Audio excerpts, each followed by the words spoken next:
We're running through pitch-black corridors, our flashlights barely cutting through the darkness. Behind us, we can hear it, heavy footsteps, getting closer. Tyler is screaming, Jess is crying, and I'm trying to remember the way out, but every hallway looks the same, every door identical. We're lost in this place, and something is hunting us. "Where's the exit?" Tyler yells. "Where the hell is the exit?" "I don't know. We came in through the east wing, I think. Or was it the west? Everything's different now. The building has changed. The layout doesn't make sense anymore." And behind us, those footsteps, always the same distance. Never getting closer, never falling back, just following, waiting. This wasn't supposed to happen. We were just exploring, just documenting an abandoned asylum. It was supposed to be fun, adventure, content for our channel. But we found something in there, or something found us. And now we're running for our lives. Let me tell you how we got here. Let me tell you about Northwood Asylum, and why you should never ever go there. Part 1, the planning. My name is Chris. I'm 24 years old and I run an urban exploration YouTube channel with my friends Tyler and Jessica. We explore abandoned buildings, photograph them, document their history, share their stories. We've been doing this for 3 years. Old factories, closed down malls, derelict hotels. We've explored dozens of locations. We know the risks. We take precautions. We're careful. Or at least we thought we were. Northwood Asylum had been on our list for over a year. It's legendary in the urban exploration community. A massive psychiatric hospital that operated from 1923 to 1994. 7 buildings connected by underground tunnels, over 1,000 rooms, and a history soaked in tragedy. The stories about Northwood are horrific. Experimental treatments, lobotomies performed without consent, patients restrained in their beds for weeks at a time, electroshock therapy that left people brain damaged, and deaths, so many deaths. In 1962, there was a fire in the West Wing. 37 patients died. Most of them were locked in their rooms. They burned alive, screaming for help that never came. In 1978, a nurse named Margaret Chen disappeared during her night shift. They found her 3 weeks later in the basement. The official report said heart attack, but the other nurses whispered about bruises on her throat, about how her face was frozen in an expression of terror. And in 1989, a patient named Thomas Ashford killed 3 staff members before taking his own life. The security footage from that night was sealed, but people who saw it before it disappeared said it showed something impossible. Thomas moving faster than any human should, his eyes reflecting light like an animal, and something else in the background, a shadow that didn't belong to anyone. The asylum closed in 1994 after decades of abuse scandals and mysterious deaths. The city tried to sell it multiple times, but no buyer would touch it. Too much history, too much darkness, too many ghosts. Now it just sits there, rotting, waiting, and people still report strange things. Lights in windows that have no electricity, screams echoing from the empty buildings, shadows moving through the corridors. Most urban explorers won't go near it. There are dozens of stories about people who went in and came out different, changed. Some refused to talk about what they saw. Others couldn't stop talking about it, babbling incoherently until they had to be sedated. And 3 people have gone missing there, just vanished. The police searched the entire complex but never found any trace of them. But Tyler, Jess, and I thought we were smarter. We thought we knew better. We had equipment, experience, a plan. We were fools. We spent 2 weeks preparing for the exploration. We studied blueprints of the asylum, planned our route, mapped out emergency exits. We bought new equipment, better cameras, stronger flashlights, 2-way radios, GPS trackers. Tyler wanted to bring weapons, baseball bats, pepper spray, just in case we ran into squatters or drug users. Just thought he was being paranoid. "It's been abandoned for almost 30 years, she said. No one's living there. It's just an empty building. Tyler brought the baseball bat anyway. I wish he'd brought more. We chose to go on a Saturday, mid-afternoon. We wanted to be in and out before dark. We'd learned from experience that abandoned buildings are dangerous enough in daylight. At night, they become deadly. The day before the exploration, I had a nightmare. I was walking through the asylum. The corridors were endless, stretching impossibly far, and at the end of each hallway stood a figure, tall, motionless, watching me. I woke up in a cold sweat, my heart racing. It felt like a warning, like something telling me not to go. But I ignored it, told myself it was just nerves, pre-exploration jitters. We all get them. I should have listened. I should have canceled. I should have never set foot in that place. But I didn't, and that decision nearly cost us everything. Part 2, The Arrival. Saturday afternoon, clear skies, perfect weather for urban exploration. We arrived at Northwood Asylum around 2 p.m. The complex sat on a hill overlooking the valley. 7 massive brick buildings, each 4 or 5 stories tall. Broken windows like dead eyes staring down at us. Ivy covering the walls. Nature slowly reclaiming what humans had abandoned. There was a chain-link fence around the perimeter, but it had been cut open in dozens of places. We chose an entrance on the east side, away from the main road. Less chance of being spotted. As we approached the nearest building, I felt it, a wrongness in the air, like the atmosphere was heavier here, thicker. It was harder to breathe, harder to think. "You guys feel that?" Jess asked quietly. Tyler and I nodded. We all felt it, but none of us wanted to be the one to suggest turning back. We'd come too far, planned too much. We entered through a side door that hung off its hinges.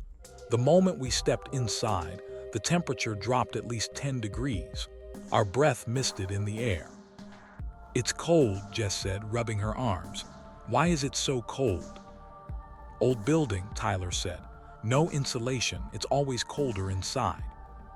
But this wasn't normal cold. This was something else, unnatural, the kind of cold that seeps into your bones and stays there.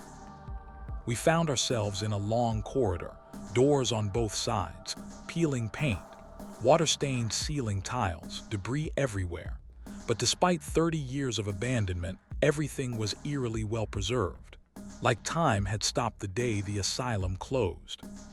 Tyler pulled out his camera and started filming. "This is incredible," he said. "The decay is beautiful." I started taking photos. Old wheelchairs, overturned gurneys, medical equipment from another era, every urbex photographer's dream. Jess was examining the walls. "There's writing here," she said. We gathered around, scratched into the plaster, barely visible, "Help US." Over and over, dozens of times, different handwriting, different depths, like many people had carved the same desperate message. "Patience," Tyler said, "probably before the place closed." But some of the writing looked fresh, too fresh. We moved deeper into the building. Each room we explored revealed more horrors: restraint beds with leather straps, shock therapy equipment, padded cells with scratch marks covering every inch of the walls.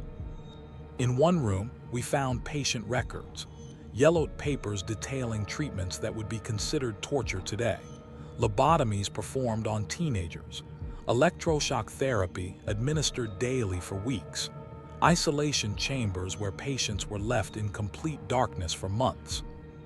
"This place was a nightmare," Jess said, her voice shaking. "How did they get away with this?" "Different times," I said. "People didn't know or didn't care." We found the hydrotherapy room, giant porcelain tubs where patients were submerged in ice water for hours, a treatment that supposedly calmed violent behavior but often resulted in hypothermia, and sometimes death. That's where we heard the first sound. A voice, faint, coming from somewhere deeper in the building.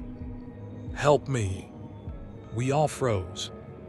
"Did you hear that?" Tyler whispered. We had, all of us. "Could be a homeless person," I said, or someone who got lost in here. "Hello," Tyler called out. "Is someone there? Do you need help?" Silence, then again, "Help me." It was coming from the floor above us.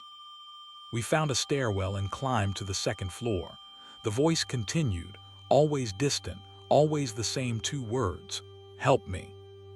We followed it through winding corridors, past more patient rooms, past nurses' stations with equipment still on the desks, past a pharmacy with bottles of pills scattered across the floor. And then we reached a door at the end of a hallway. The voice was coming from inside. Tyler reached for the handle. "Wait," Jess said. "Something's wrong." The voice. It hasn't changed at all. No emotion, just the same words in the same tone. She was right. It sounded almost mechanical, like a recording. But we'd come this far. Tyler opened the door. The room was empty, completely empty. No furniture, no debris, nothing. Just bare walls, a bare floor, and a bare ceiling.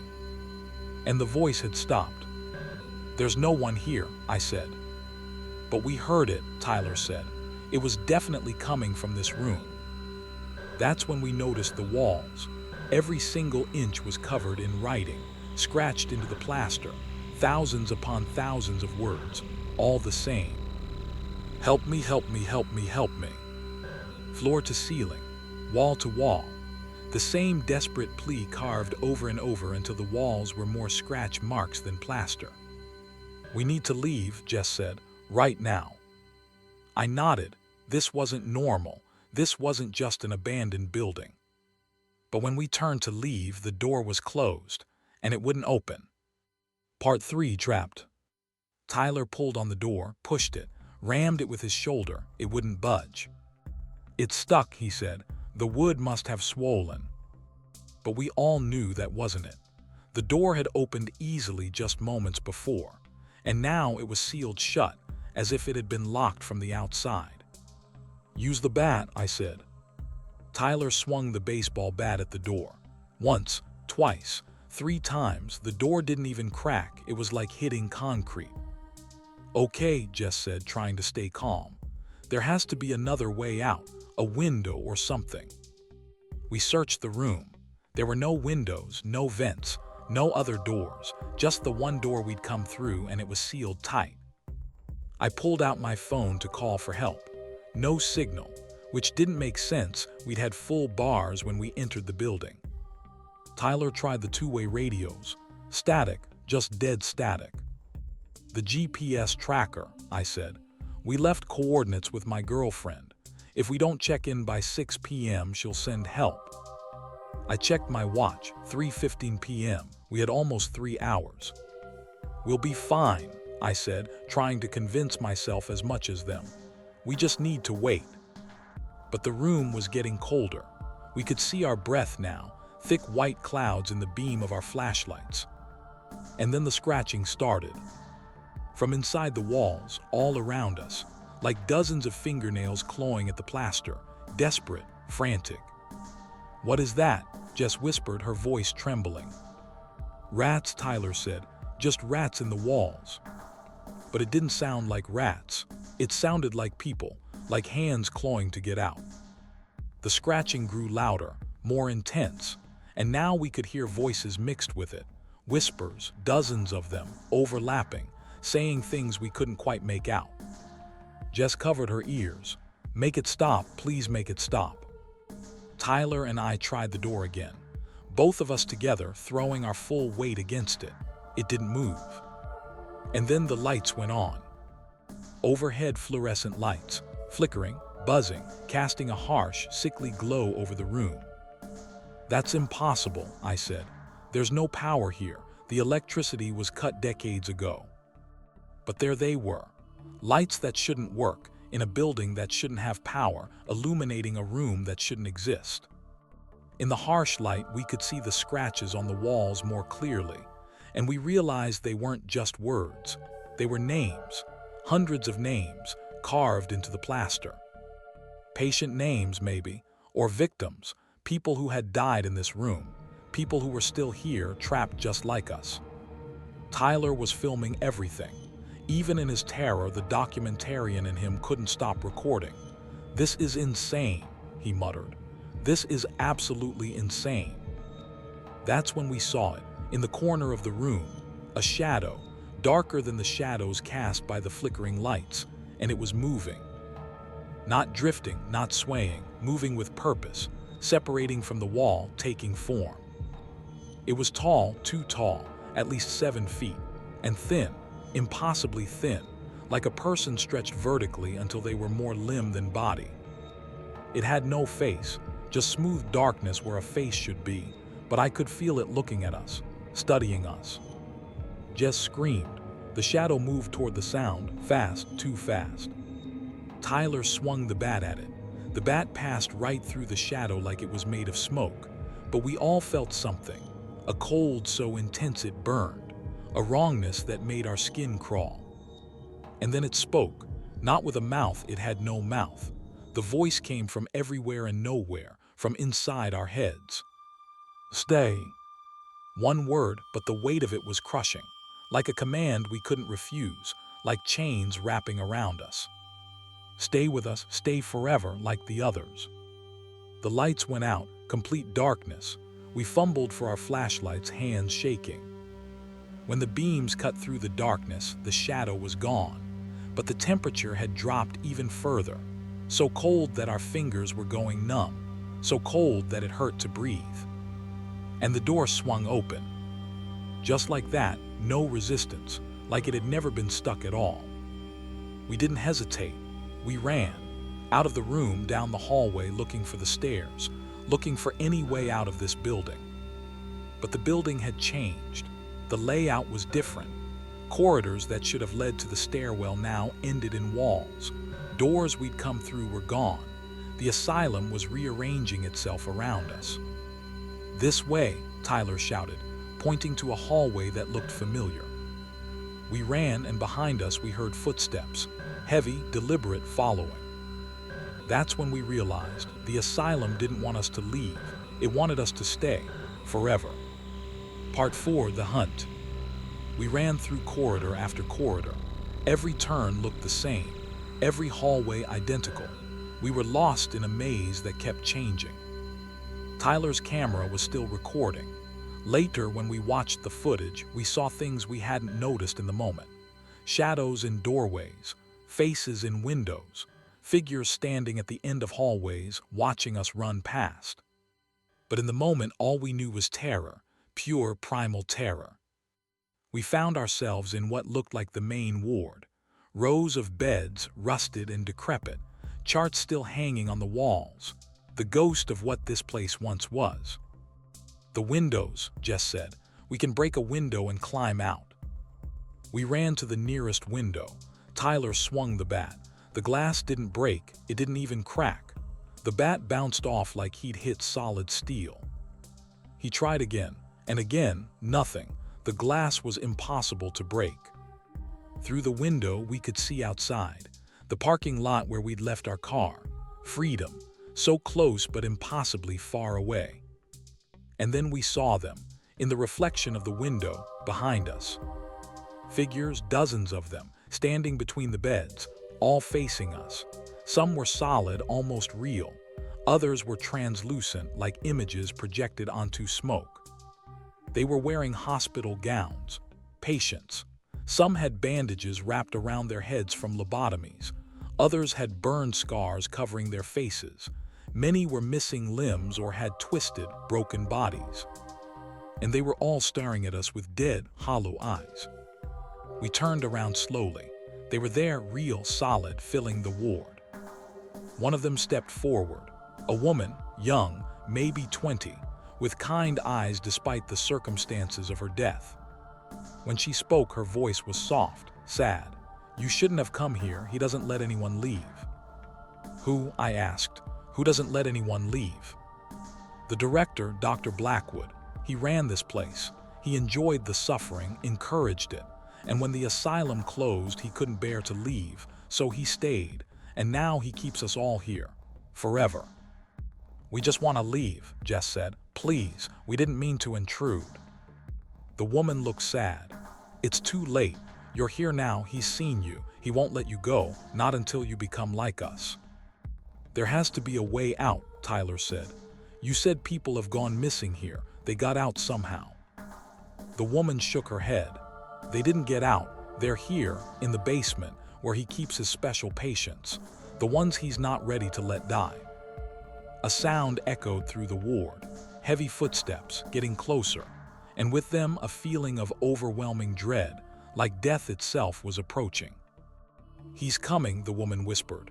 Run, hide, don't let him catch you, not yet. The spirits vanished, all of them fatting like smoke. And at the end of the ward, a door opened. A figure stepped through, tall, wearing a doctor's coat stained with old blood.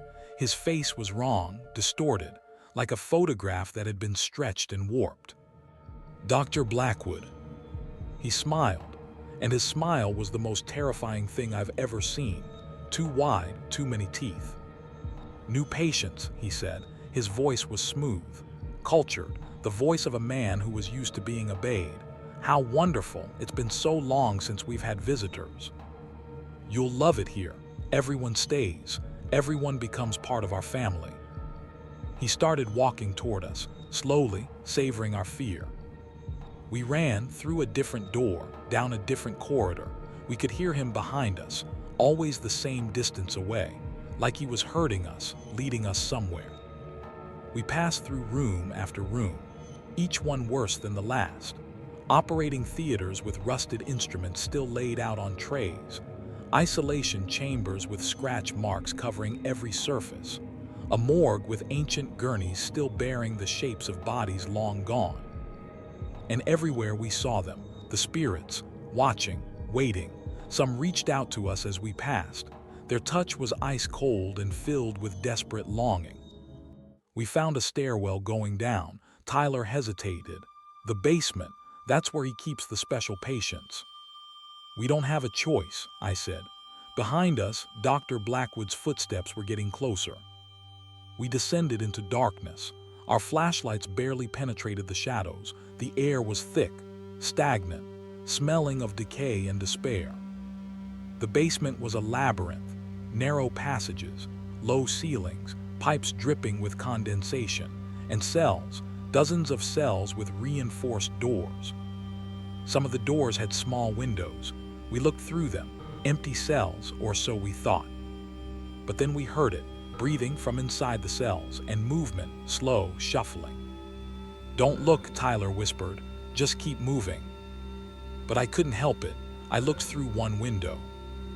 Inside was a person, or what had once been a person, now just a shell, kept alive but not living. Eyes empty, body broken.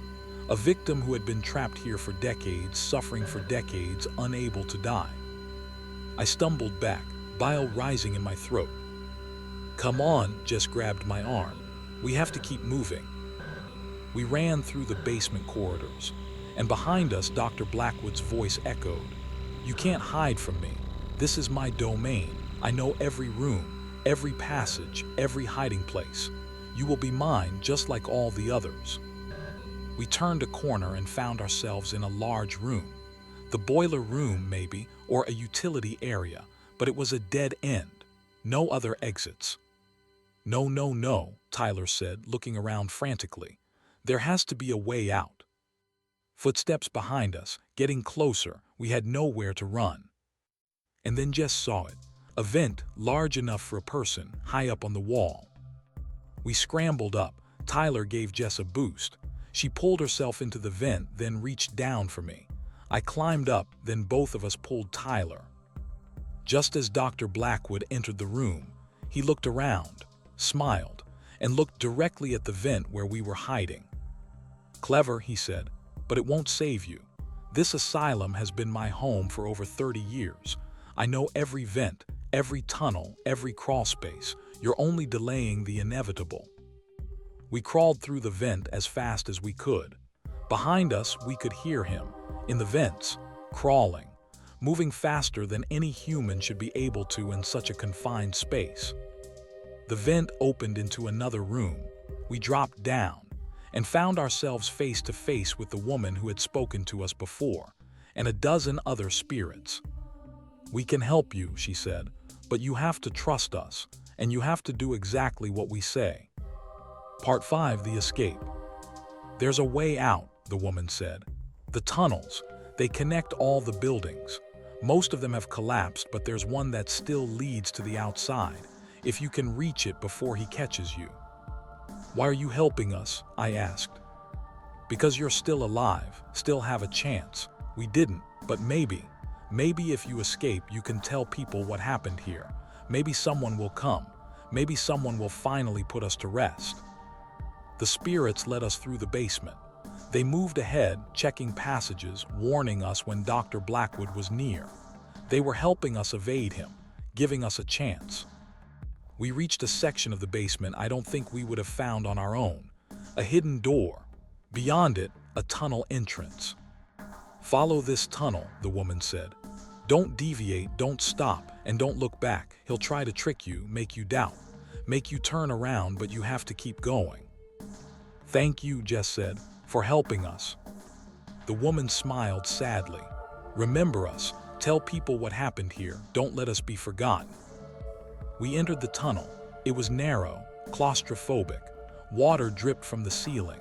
The walls were brick, crumbling in places. Our flashlights created dancing shadows that made it hard to see. Behind us, we heard Dr. Blackwood's voice, distant but clear. "The spirits betrayed me. They'll pay for that. And you will become my special patients. I'll keep you alive for decades, teaching you the true meaning of suffering." We ran. The tunnel seemed endless, and Dr. Blackwood's voice followed us, echoing off the walls. "Turn around, you're going the wrong way. The exit is behind you." But we remembered the woman's warning. "Don't look back, don't stop. Your friends are gone, they abandoned you. You're alone now." I looked at Tyler and Jess. They were still with me, still running. The voice was lying.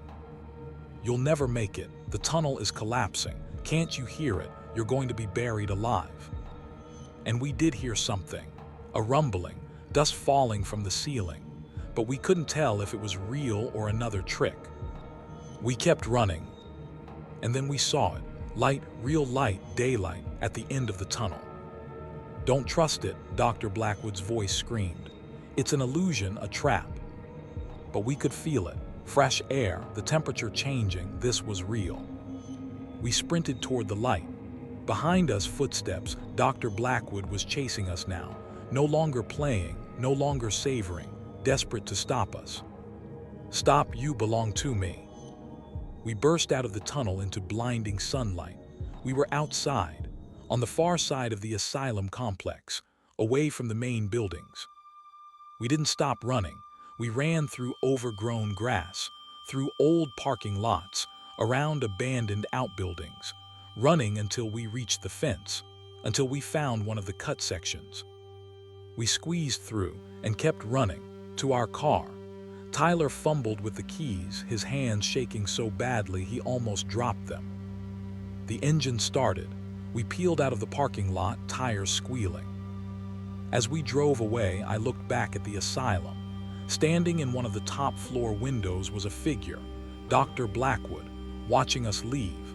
Even from that distance, I could see his expression. He was smiling, like he knew something we didn't, like this wasn't over. We drove for an hour before anyone spoke. We were in shock, trying to process what had just happened. "Did that really happen?" Jess finally asked. "Or did we all have a shared hallucination?" Tyler checked his camera. The footage was there, all of it. The locked room, the spirits, Dr. Blackwood, the evidence was undeniable. "It happened," he said quietly. "It was all real." We went to the police, told them everything, showed them the footage. They were skeptical at first, but the footage was convincing. And I think some of them already knew. There had been too many missing people, too many strange reports. They organized a search of the asylum. They found the basement cells. They found the remains, dozens of bodies, some recent, some ancient, people who had been trapped there for decades. The asylum was sealed, condemned. The city promised to demolish it, to finally put an end to the horror. But I don't think you can demolish something like that. You can tear down the buildings, but the evil that lives there, that's something else. Something that doesn't need walls or rooms to exist. Epilogue 2 months later. It's been 2 months since we escaped Northwood Asylum. 2 months, and I still can't sleep through the night. We uploaded the footage to our channel. It went viral, millions of views, comments arguing about whether it was real or fake, paranormal investigators wanting to know the location, skeptics demanding proof. We didn't tell them where it was. We'll never tell anyone. Some places should stay forgotten. Tyler can't watch the footage anymore. He says it gives him panic attacks, that every time he sees Dr. Blackwood's face, he feels that same overwhelming dread. Jess moved to another state. She calls sometimes, says she's doing better, but I can hear it in her voice, the fear that never quite goes away. As for me, I gave up urban exploration, deleted all our old content, shut down the channel. Some people called me a coward, said I was running away. They're right, I am running, because I know what's out there now. I've seen what happens when you go looking for ghosts. Sometimes you find them. The city never demolished the asylum. Budget issues, they said, legal complications, but I think the real reason is simpler. They're afraid. The construction workers who went in to assess the buildings came out refusing to go back. They reported the same things we experienced: voices, shadows, the feeling of being watched. So Northwood Asylum still stands, still waiting, still hungry. I drive past it sometimes. I can't help myself. It draws me, like it wants me to come back. Last week I saw someone breaking through the fence. A young couple with cameras, urban explorers probably. I wanted to warn them, wanted to scream at them to run. But I didn't. I just drove away, because I know they wouldn't have listened, just like we didn't listen to the warnings. The next day I checked the news. 2 people reported missing near the old asylum. Their car found abandoned in the parking lot. No sign of them anywhere. Dr. Blackwood has new patients now. The spirits were right. We did tell people what happened there, but it doesn't matter. People don't learn. They think they're different, smarter, better prepared. They're not. If you're watching this, thinking about exploring Northwood Asylum or any place like it, I'm begging you, don't. Don't go looking for ghosts. Don't go searching for proof of the paranormal. Don't think you can handle it just because you've watched horror movies or read creepypastas. The real thing is different. It's not entertainment. It's not thrilling. It's pure existential terror. It's the knowledge that there are things in this world that are stronger than you, crueler than you, and hungrier than you can imagine. We were lucky we got out. Those missing people didn't. And sometimes, late at night, I wonder if we really did get out, or if we're still there, still trapped in those corridors, and everything since has been a dream, a hallucination that Dr. Blackwood is letting us have before he finally makes us his forever. I wake up some mornings and my apartment feels wrong. The layout's slightly different, shadows in corners that shouldn't be there. And I hear footsteps in the hallway outside my door, heavy, deliberate, always the same pace. I tell myself it's just the neighbors, just my imagination, just trauma manifesting as paranoia. But last night, I found something that shattered that illusion. I woke up at 3 a.m., the witching hour, and on my bedroom wall, written in something that looked like ash, were words I recognized. "You're still my patient. You never left." I scrubbed the wall. The words wouldn't come off. They're still there, faint now but visible if you know where to look. I've been thinking about going back to the asylum, to confront Dr. Blackwood, to demand answers. But I know that's what he wants. He's waiting for me, waiting for all of us to come back. Because maybe we never really left. Maybe we're still trapped there. Maybe this entire life is just a dream he's letting us have. Or maybe we did escape, but the asylum left its mark on us, a connection that can never be broken. I don't know which possibility is worse. This morning I got a call from Tyler. He sounded terrified. "I can see it," he said. "The asylum. It's outside my window, but I live on the 15th floor and I'm 2 states away. How is it outside my window?" I looked out my own window, and there it was, Northwood Asylum, right outside, like it had always been there. In one of the windows I could see a figure, tall, wearing a doctor's coat, smiling, waiting, and